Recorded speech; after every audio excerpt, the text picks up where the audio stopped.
Hola, otra vez estamos juntos a través de este importante medio que es el video, en este caso para tratar un tema que hemos denominado patología estomatológica con asiento gingival y en mucosa alveolar. Como estomatólogos nos pareció importante hacer un compendio de toda la patología que vemos habitualmente en la mucosa bucal, en mucosa de labios, carrillos, piso de boca, patología que es propia de la boca y además también reflejo de enfermedades sistémicas, pero que a veces asientan también sobre la encía y a veces la única localización es la gingival. De manera que nos pareció, como decía, importante comentarlo con nuestros colegas de práctica general y al mismo tiempo hacer un modesto aporte para los periodoncistas, que de esto saben mucho. Y digo modesto porque en realidad no es esta nuestra especialidad, simplemente ponemos a disposición también de los periodoncistas este compendio para que puedan recurrir si es que lo consideran conveniente. Decíamos que íbamos a hablar sobre patología estomatológica, pero antes de comenzar es interesante que nos pongamos de acuerdo sobre un término que se llama, que nosotros venimos repitiéndolo desde siempre, que es el término épulis. El término épulis lo propuso Virchow en 1864 y a partir de ahí todos los días nos acostumbramos a decir cuando vemos una lesión sobre la encía pequeña, pediculada, esto es un épulis. Es importante que tengamos en cuenta, por lo menos a nuestro criterio, que el término épulis no significa necesariamente algo que sea benigno, aunque nosotros generalmente lo asociemos a eso. Y quisiera que nos pongamos de acuerdo con eso, a pesar de que lo sigamos por rutina nombrando así, y que pensemos que eso es una definición puramente clínica, que la histología es algo que a la cual debemos recurrir justamente para determinar cuál es la naturaleza de ese tejido, porque lo que a veces nosotros denominamos como épulis simplemente y lo cortamos y a veces lo tiramos sin analizar, puede ser justamente alguna lesión importante. Como vamos a ver después, manifestaciones que se presentan muy parecidas a las hiperplasias simples, por ejemplo, y que pueden ser incluso un fibrosarcoma o un carcinoma o lesiones de tipo linfomatoso. Muy bien, vamos entonces a hacer ahora un repaso de cuáles son los temas que vamos a tratar en esta charla y les comento entonces que vamos a ver los siguientes o las siguientes entidades. Vamos a ver hiperplasias simples, hiperplasias malformativas, hiperplasias blastomatosas benignas, vamos a ver precáncer sobre la encía y sobre la mucosa alveolar, lesiones ampollares, infecciones bacterianas, micóticas, virósicas, vamos a ver aftas, neutropenia, también vamos a ver los blastomas malignos, por supuesto, veremos epiteliomas, sarcomas, melanomas y también metástasis de tumores primitivos de otros órganos que asientan sobre la encía. Es decir, ese sería el panorama de lo que vamos a tratar de conversar con ustedes, haciéndolo de una manera lo más sencilla posible, porque el objetivo es que mañana sepamos reconocer las lesiones y sepamos cómo actuar y no perder el tiempo, sobre todo en algunas lesiones, como dijimos, de pronóstico reservado. Vamos a empezar entonces con las hiperplasias simples. Las hiperplasias simples son aquellas que generalmente son de causa conocida, tal cual como las describe Gispan en su libro. Entonces vamos a ver ahora una serie de lesiones que denominamos hiperplasias simples. Empecemos con este primer caso. Veamos este paciente que tiene sobre la encía adherente una lesión roja, exofítica, con un aspecto de botón, que apenas sangra con poca frecuencia, es decir, no es muy sangrante, y que el paciente puede decirnos a nosotros, sí, hace tanto tiempo que lo tengo, o puede también decir la verdad que no sabía que lo tenía. Entonces, dirémoslo bien, es una lesión hiperplásica roja que podríamos llamarla épulis, como decíamos hoy, ¿no es cierto? Sin embargo, en estos casos debemos tratar de ver primero qué es lo que está pasando con esa pieza dentaria. Seguramente, si nosotros sacamos una radiografía de esta pieza dentaria, nos vamos a encontrar con un proceso periapical que tal vez pueda tratarse de un absceso crónico o de un quiste arcedado. Antes de sacar una radiografía, lo que podemos hacer es probar la vitalidad pulpar de ese diente. Y si ese diente está entero o eventualmente tiene una carie de cuarto grado y la vitalidad pulpar es negativa, es evidente de que esta lesión que está sobre la encía, ¿qué es? Es una hiperplasia gingival que ha aparecido por el efecto irritativo de ese material purulento que sale por esa fístula, cuyo origen era el proceso periapical. De manera que este sería un ejemplo de una hiperplasia simple provocado en este caso por esa irritación del material purulento en la boca de la fístula. Veamos ahora otro caso para comparar con este.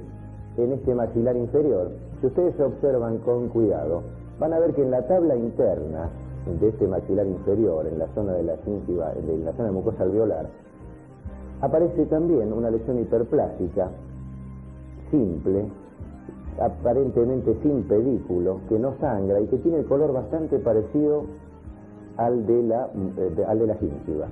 Pero fíjense, ahí hay un molar que tiene una obturación. Entonces, cuando nosotros queremos pensar, o se nos ocurre pensar que pueda ser algo parecido al caso anterior, la maniobra clínica que debemos hacer es la prueba de vitalidad pulpar sobre ese molar que está obturado y que, como en este caso sucedía, seguramente será negativa. Al ser negativa esta prueba de vitalidad pulpar y no haber un tratamiento de conducto, por supuesto, estamos en presencia entonces también de la boca de salida de una fístula que proviene de esa pieza dental. Acá hemos visto entonces dos ejemplos de hiperplasia simples provocada por una cuestión irritativa local. Veamos ahora este otro caso. Este también es un crecimiento, es también, si ustedes quieren, como lo llamábamos antes, épulis, un crecimiento localizado en la encía, en este caso un color rojo, evidentemente hay un componente inflamatorio sobre él, pero fíjense el estado bucal de este paciente. Evidentemente hay una sepsis importante y este entonces es un crecimiento, una hiperplasia simple también de origen irritativo que suele verse sobre los rebordes, a veces desdentados, a veces sobre la encía marginal o sobre la encía adherente. Lo que quiero comentarles es respecto de los diferentes comportamientos histológicos de estas lesiones hiperplásicas.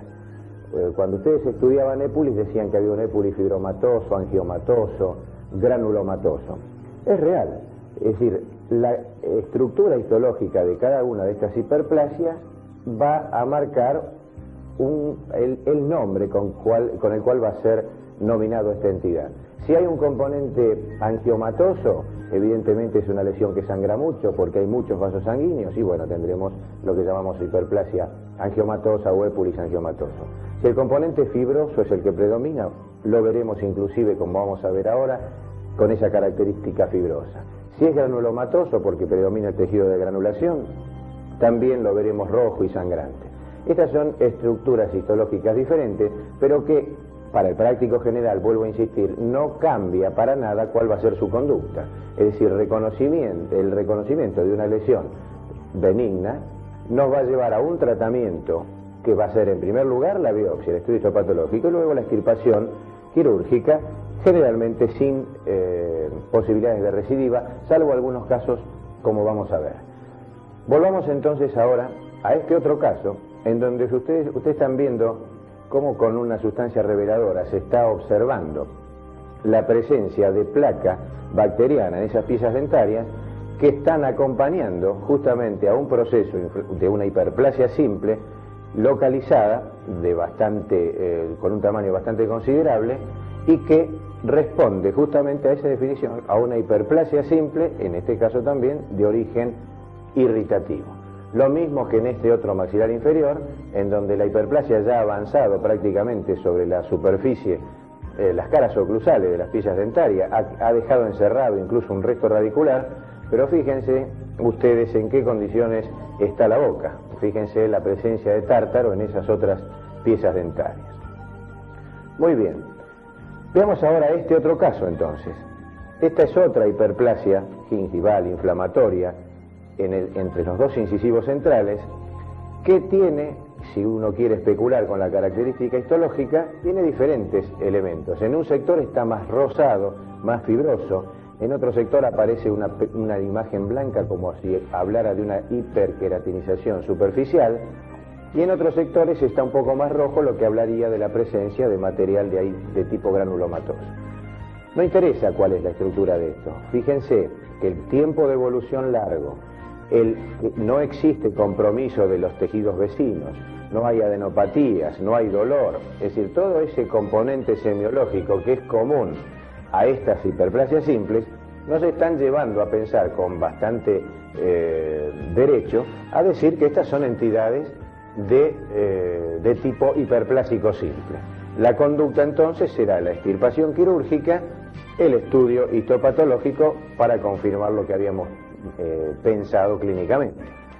Siempre debemos pensar en realizar un estudio radiográfico, porque más de una oportunidad, si bien este tipo de lesiones no tienen su origen en el hueso, a veces por contigüidad, por vecindad con el hueso y por presión, podemos observar lesiones radiolúcidas que son simplemente eso, no que tiene una raíz ósea, sino que se ha producido una radiolucidez por la compresión provocada por la lesión.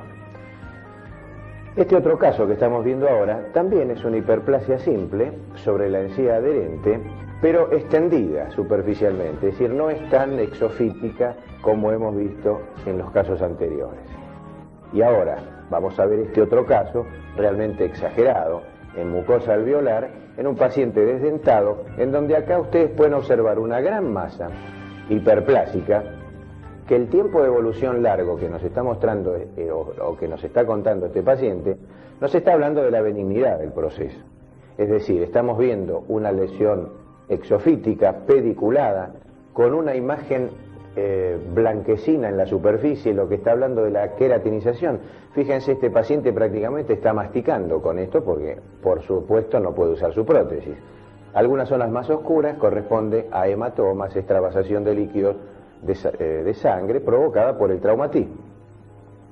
Muy bien, hasta acá hemos visto lesiones hiperplásicas, como decíamos recién, con estas características de tiempo de evolución largo, indolora, que a veces, incluso como el caso que hemos visto recién, el paciente no concurre a la consulta, realmente es inexplicable, porque no puede estar cómodo con semejante crecimiento ahí en la boca. Pero ustedes lo ven, es frecuente.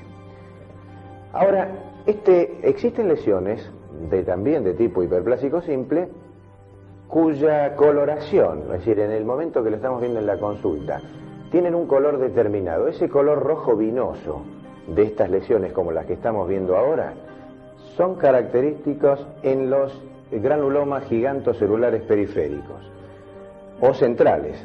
Es decir, estas son entidades también de tipo reparativo que son frecuentes y se lo menciona como hiperplasias, lesiones hiperplásicas simples, pero que el color nos está ayudando, sin hacer la histología todavía, a tener derecho a pensar que se trata de un granuloma gigantocelular periférico o central. ¿Por qué es ese color rojo vinoso? Bueno, porque hay una gran extravasación de eritrocitos, que es lo que le da la característica histológica a estas entidades, junto, por supuesto, a células gigantes multinucleadas. Este caso, o sea, cuando observamos una lesión de este tipo, con esa coloración, hagámosle siempre una radiografía, porque es muy posible que tengamos compromiso óseo, sobre todo cuando se trata del granuloma gigantocelular central. Sepamos entonces que debe hacerse una extirpación quirúrgica con un buen curetaje, con posibilidades de éxito seguro y sin complicaciones posteriores. Veamos ahora otro ejemplo de lesión hiperplásico simple. Se trata de una lesión que es muy poco frecuente en la gíngiva, realmente es más frecuente en la mucosa de labios, en la mucosa de los carrillos. Pero son estas lesiones que nosotros llamamos pseudopapilomas. Pseudopapilomas o papilomas es con el nombre que a veces clínicamente uno se atreve o se acostumbra a llamarlos. Y esa definición, si es pseudopapiloma o papiloma verdadero, es una definición, una descripción puramente histológica. Como no es ese el objetivo, vamos a seguir con la costumbre de llamarlos estos pseudopapilomas, que a veces son traumáticos. como pueden ver ustedes acá en esta gíngiva, es una lesión que está ubicada en la cara interna del maxilar inferior, en la zona de encía adherente, con un pedículo, con un tiempo de evolución largo, con una coloración similar al resto de la mucosa, que no sangra y que no duele, y que obedece generalmente a algún traumatismo que haya sucedido sobre esta zona.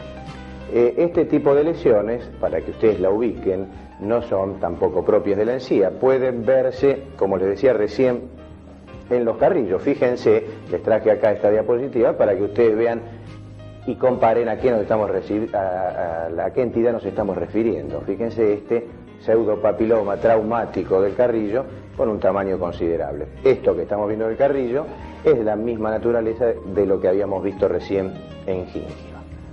Muy bien, vamos a seguir con este tipo de entidades hiperplásicas simples, es decir, lesiones que se conoce su origen. Y veamos entonces ahora lo que nosotros denominamos el granuloma piógeno, que antes se llamaba botriomicoma, o granuloma telangiectásico, como también se lo llama. Esta es una lesión, por ejemplo, en este paladar que estamos viendo, que tiene la característica de ser una lesión de tipo hiperplásico. Suele aparecer sobre el paladar duro, también aparece en labios, en carrillos, en la lengua, con un tiempo de evolución relativamente corto. Y generalmente el paciente nos cuenta de que ahí se lastimó, se mordió, se quemó, se clavó una espinita de pescado, se clavó un pedacito de cerda del cepillo de dientes, es decir, un traumatismo anterior, donde se agrega posteriormente la infección de estafilococos y estreptococos, por eso se lo llama granuloma piógeno. Muy bien. Este tipo de entidades entonces llevan al paciente a la consulta. Es casi seguro que el paciente venga a la consulta porque de repente le apareció esto en la boca. Y lo que vamos a ver son este tipo de entidades como las que vemos ahora, con un tamaño mayor a la que habíamos visto antes, una lesión hiperplásica de color rojizo, sangrante, porque existe un gran tejido de granulación que es característico en estas entidades, que a veces llega, como ahora estamos viendo, a cubrir parte, a veces totalmente, la pieza dentaria. Cuando no tienen tratamiento, estos granulomas piógenos se van fibrosando, hasta a veces con el tiempo pueden incluso hasta calcificarse. Como en este caso de este paciente que estamos viendo ahora, con una lesión en la zona de molares, que envuelve prácticamente el último molar y que empezó siendo un granuloma piógeno que había sido extirpado, pero luego recidió, y la paciente vuelve a la consulta con esta entidad con ya más de 6 meses de tiempo de evolución y con un dato importante, movilidad en esa pieza dentaria. Entonces, ¿qué hacemos cuando histológicamente estamos en presencia de un granuloma piógeno o de una hiperplasia fibrosa secundaria a ese granuloma piógeno, pero que tenemos el compromiso de movilidad de la pieza dentaria que antes no existía? Sacamos una radiografía, podemos determinar que hay o no reabsorción ósea, que puede estar formando parte de un cuadro periodontal generalizado, o esa reabsorción ósea puede tener que ver con ese granuloma o esa hiperplasia gingival fibrosa que comprometió el tejido de sostén del diente. Lo habitual es hacer la extirpación quirúrgica tratando de conservar la pieza dentaria, pero si hay recidivas sucesivas, no hay más remedio, en algunos casos, que hacer la extracción de la pieza, ya que a veces el origen de la recidiva se encuentra a nivel periodontal. Bueno, otro ejemplo de hiperplasia simple de causa conocida la vamos a ver en este caso. Fíjense, un paciente desdentado que tiene una lesión prácticamente como podríamos llamarla en hoja de parra, es decir, está apenas agarrada de un pedículo del reborde alveolar, una lesión de una coloración un poco más rojiza, que no sangra, que no le duele y que seguramente estaba oculta debajo de esta prótesis y no es ni más ni menos que una hiperplasia paraprotética, otro ejemplo de hiperplasia simples con localización gingival o en mucosa alveolar. Quería mostrarles ahora este caso y comentarlo con ustedes, un caso interesante porque en realidad esto es una entidad propia de la encía, es decir, no es que lo que voy a mostrar ahora se ve en otro lado, esto se ve en otro lado de la boca, esto se ve solamente en la encía, pero lo traigo como dato importante, o por lo menos a mi criterio interesante. Esta es una paciente, una chica joven, que comienza con hiperplasia localizada de la gíngiva en algún sector, en el sector posterior de la boca. Le realizamos la extirpación, hicimos una biopsia y nos informa el patólogo hiperplasia gingival inflamatoria sin ningún tipo de característica que la defina o que nos oriente a otro tipo de diagnóstico. Al poco tiempo vemos que la paciente vuelve a la consulta nuevamente con una hiperplasia, como vemos acá, ya más importante, en que está cubriendo prácticamente hasta la cara oclusal las piezas dentarias. Y fíjense lo que es el crecimiento de esta encía en el sector anterior, en la zona de los incisivos. Bueno, he hecho el interrogatorio para tratar de determinar si es una fibromatosis gingival hereditaria, si el paciente toma o no toma medicamentos, en fin, tratando de descartar otro tipo de causas que fueron todas negativas. Nos quedamos con esta imagen hiperplásica de una encía en una paciente joven, con una imagen radiográfica no del todo característica de una periodontosis o una periodontitis juvenil, pero sin embargo importante. Entonces decidimos hacer un cultivo para tratar de determinar cuál era los elementos o las colonias bacterianas que habían en esos surcos. Y nos encontramos con una gran cantidad, de acuerdo al informe de ese cultivo, con una gran cantidad de Actinobacillus actinomyces comitans. Ustedes saben, el AA característico, ustedes saben, no, nosotros en realidad lo sabemos de oídas, lo que saben muy bien son los periodoncistas de esto, presente en las periodontosis o en las periodontitis juveniles.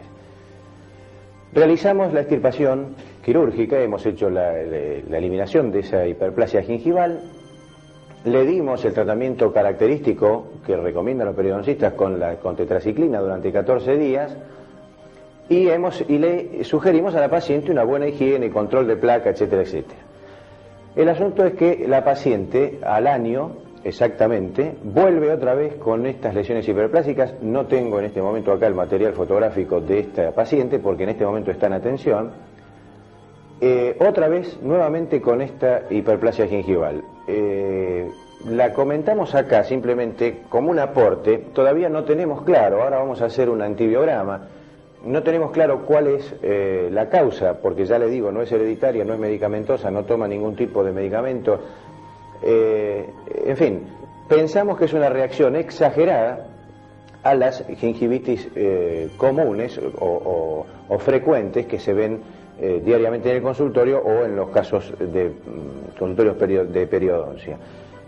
Posiblemente en otra entrega podamos ampliar o tener un resultado de lo que de la evolución de este paciente. Simplemente lo mencionamos como una hiperplasia simple, por supuesto, porque de eso estamos hablando, en este caso de origen bacteriano.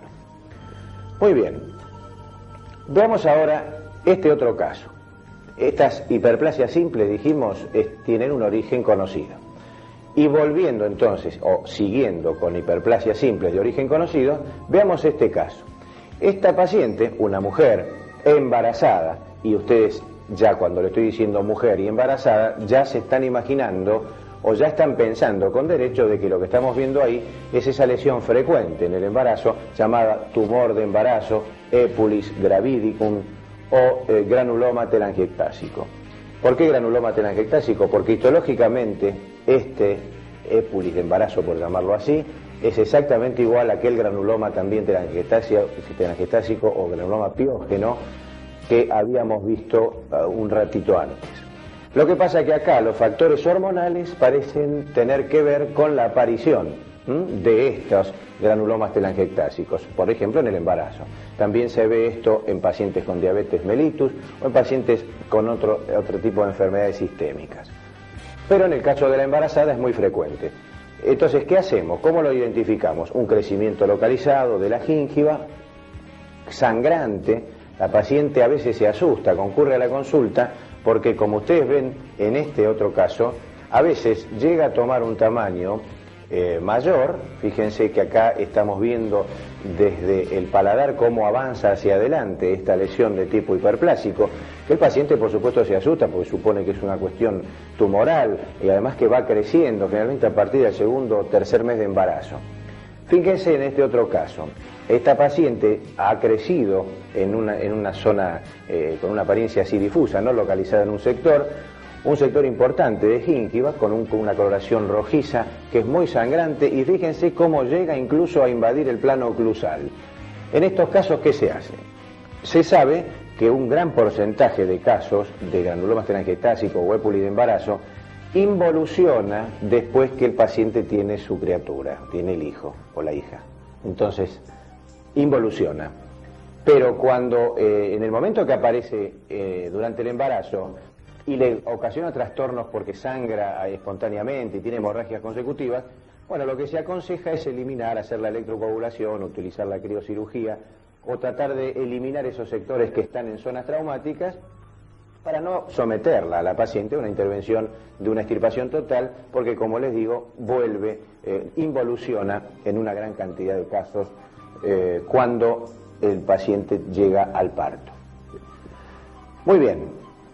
Veamos ahora otro ejemplo de hiperplasias simples de causa conocida. En este caso, ustedes la conocen mejor que yo, sobre todo los periodoncistas, esta hiperplasia gingival de tipo medicamentoso. Recordemos que los anticonvulsivantes, los hidantoinactos, la dilantina, puede provocar en una gran mayoría de las veces esta hiperplasia gingival. No se conoce exactamente cuál es la causa de esta estimulación de los fibroblastos por parte del medicamento, pero sí ustedes identifican perfectamente y además hacen el diagnóstico fácil porque en el interrogatorio ya sale que el paciente toma estas medicaciones.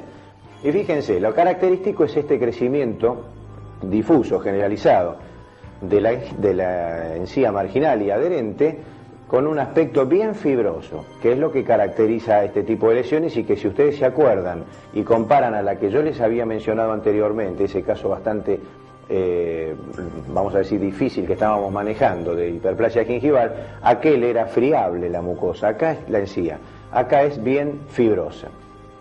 Muy bien, el hecho de que sea fibrosa el crecimiento de la gingiva cuando el paciente toma un anticonvulsivante, no es exactamente siempre así. Fíjense en este otro caso. Acá ustedes están viendo bien fibroso, pero también muy rojiza la gingiva, lo que significa que también la infección local se sobreagrega a los crecimientos dilantínicos. De manera que en estos casos, como ustedes ya saben, se hace la extirpación quirúrgica, se remodela cosméticamente la encía y se trata de mantener una higiene correcta, con control de placa, enseñanza de cepillado y todo lo que habitualmente se suele hacer para que la recidiva no sea inmediata, porque obviamente mientras siga tomando la medicación va a volver a tener ese tipo de problemas. Les voy a mostrar entonces, para cerrar un poco estos ejemplos de hiperplasias simples de causa conocida, estas hiperplasias de las tuberosidades. Es frecuente ver estas hiperplasias en las tuberosidades en pacientes desdentados, también en pacientes dentados. Hay quien las menciona como de carácter hereditario, otras veces se las estudia como de origen idiopático. De todas maneras son hiperplasias simples, la histología no revela nada importante respecto del pronóstico, y lo que se debe hacer es la extirpación quirúrgica, la remodelación, con posibilidades de recidiva en algunos casos.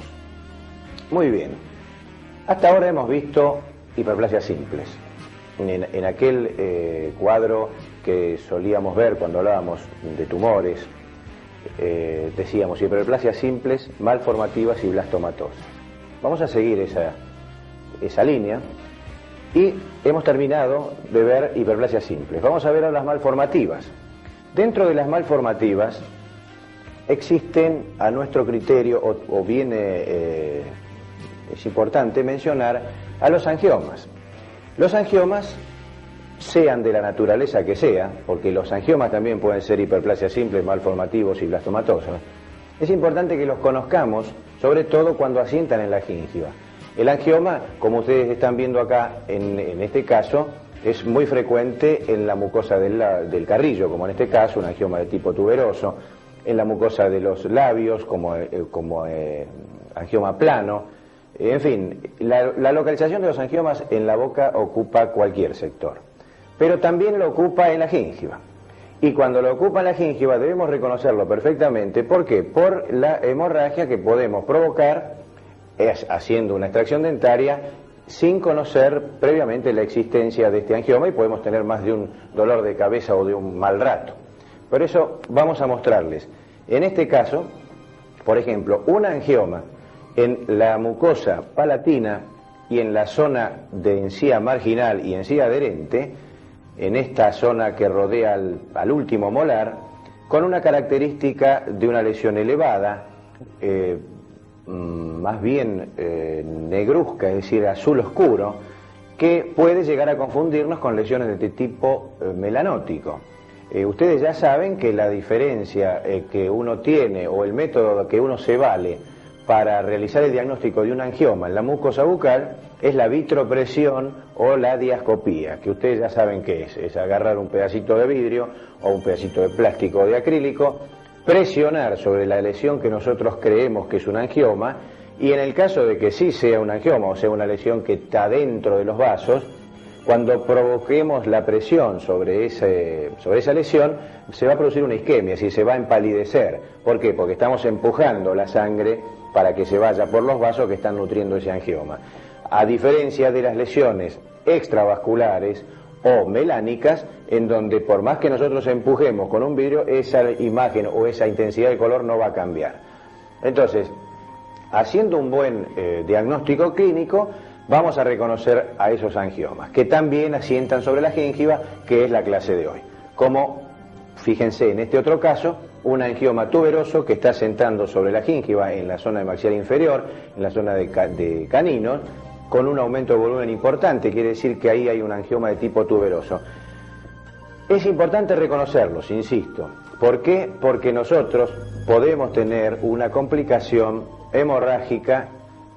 Nosotros podemos hacer una extracción, por ejemplo, de una pieza dentaria, y desconocemos la presencia del angioma que está vecino a ese alvéolo. El paciente puede venir a la consulta con hemorragia importante, aún sin haber tenido antecedentes de hemorragia y sin tener una patología hemorragípara, digamos así. Sin embargo, se nos presenta a la consulta con una hemorragia intensa. El hecho de reconocer la presencia de los angiomas previamente nos lleva a prevenir que pasen esas hemorragias, o eventualmente a tratar primero el angioma y luego hacer la extracción. Sabemos que el tratamiento de los angiomas, el de elección, por decir así, a nuestro criterio, es la terapia esclerosante en mucosa bucal. También se puede usar la crioterapia o la extirpación quirúrgica. Pero fíjense, les quiero mostrar este caso que no es frecuente, pero que puede darse y que nosotros como odontólogos lo podemos manejar perfectamente. Fíjense esta mujer tiene, se está separando el labio con sus dedos, con sus manos, y esta fotografía tiene que ver, tiene un sentido, es decir, mostrar la cantidad de angiomas o telangiectasias que tiene esta paciente en sus dedos, en la piel de la cara, en la mucosa del labio. Esto se trata de lo que se llama síndrome de Rendu-Osler-Weber o telangiectasias hemorrágicas hereditarias. Fíjense, este nombre que parece complicado para estar manejándolo todos los días en el consultorio no es tan así. Telangiectasias, porque obviamente son telangiectasias, son ectasias vasculares, a veces algún angioma puede formar parte del cuadro, múltiples, es decir, aparecen estas ectasias vasculares en la mucosa, como les digo, de la lengua, del labio, del paladar, y también en la cara, en el ala de la nariz son frecuentes, en las manos. Entonces, si nosotros observamos en la mucosa bucal una cantidad importante de estos elementos que haciéndole vitropresión desaparecen o empequeñecen o empalidecen, y decimos son varios angiomas, a lo mejor esta mujer tiene este síndrome, vamos a preguntarle, Dígame, señora, ¿tiene algo en las manos, alguna lesión roja o azul en las manos? Y ustedes, como odontólogo, tienen derecho a verle las manos. Y van a ver que tiene gran cantidad de angiomas en las manos. Y también tiene gran cantidad de angiomas en la cara. Entonces ustedes le preguntan, dígame, ¿algún pariente suyo tiene algo similar? Sí, mi madre, mi hermano. Entonces ahí estamos haciendo el diagnóstico. Telangiectasias, que las estamos viendo. Hereditaria, porque tienen parientes lo mismo que tiene ella, y hemorrágica, porque esta paciente, si usted le pregunta, le van a decir, sí, yo tengo frecuentemente hemorragias nasales, entre otras, porque puede haber hemorragias en otros sectores, pero las nasales son las que más frecuentes aparecen y que el paciente se acuerda. Entonces un paciente con hemorragias a repetición, con la misma lesión que tienen los parientes que lo anteceden o lo preceden, y al mismo tiempo la presencia de estos angiomas, es un diagnóstico que se hace clínicamente, sin necesidad de ir a la histología. Telangiectasia hemorrágica hereditaria. ¿Y por qué hoy hablamos de esto, si el tema es la encía? Y sí, porque los angiomas esos también pueden estar en la encía.